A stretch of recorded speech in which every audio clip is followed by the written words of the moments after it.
അടുത്തൊരു ഓഹരി എന്ന് പറയുന്ന അപ്പോളോ ടയറിൻ്റെ വ്യൂ ആണ് അറിയേണ്ടത്. 4.3% ഒരു നേട്ടം രേഖപ്പെടുത്തിയാണ് ഓഹരിയിൽ ട്രേഡിംഗ് തുടരുന്നതായിട്ട് കാണാൻ സാധിക്കുന്നത്. 487 ഇപ്പോൾ ലാസ്റ്റ് ട്രേഡർ പ്രൈസായിട്ട് കാണാൻ സാധിക്കുന്നത്. ഏതായാലും അപ്പോളോ ടയർസിനെ കുറിച്ച് പറഞ്ഞ സ്ഥിതിക്ക് ഇന്നലത്തെ ടയർ ഓഹരികളുടെ ഒരു പ്രകടനം കൂടി നോക്കുമ്പോൾ വലിയൊരു മുന്നേറ്റമാണ് കണ്ടത്. MRF 6%, JK ടയേഴ്സും ഏകദേശം 6%ൻ്റെയൊക്കെ ഒരു നേട്ടം രേഖപ്പെടുത്തിയാണ് ഇപ്പോഴൊരു ട്രേഡിംഗ് ഇന്നലെ നടന്നതായിട്ട് കാണാൻ സാധിക്കുന്നത്. അതിൽ GSTയുടെ ഒരു പ്രഖ്യാപനത്തിന് ശേഷം ടയർ കമ്പനികൾക്കൊക്കെ ഒരു ആനുകൂല്യം കിട്ടും എന്നുള്ളൊരു വാർത്തകളൊക്കെ ഇന്നലെ മാർക്കറ്റിൽ ഉണ്ടായിരുന്നു. അതേ തുടർന്നാണ് ഈ ഒരു മുന്നേറ്റം നമുക്ക് കാണാൻ സാധിച്ചത്. ഏതായാലും അപ്പോളോ ടയർസിൽ താങ്കളുടെ ഇപ്പോഴത്തെ ഒരു എക്സ്പെക്റ്റേഷൻ എന്താണ്?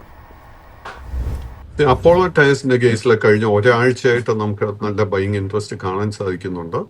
അതിനെ തുടർന്ന് both long and short term trend രണ്ടും ബുള്ളിഷായി മാറിക്കൊണ്ടിരിക്കുന്നു. ഇതിന്റെ ഇമ്മീഡിയറ്റ് റെസിസ്റ്റൻസ് 520 രൂപയിലാണ് കാണുന്നത്. കൈവശം ലോങ് പൊസിഷൻസ് ഉണ്ടെങ്കിൽ അത് മെയിൻറ്റെയിൻ ചെയ്യുക. ബട്ട് 440 സപ്പോർട്ട് ശ്രദ്ധിച്ചിരിക്കുക. കറന്റ് ലെവൽസിലെ ലോ റിസ്ക് ആയിട്ട് ഒരു ബൈങ് അവസരവും ഈ സ്റ്റോക്കിൽ കാണാൻ സാധിക്കുന്നില്ല.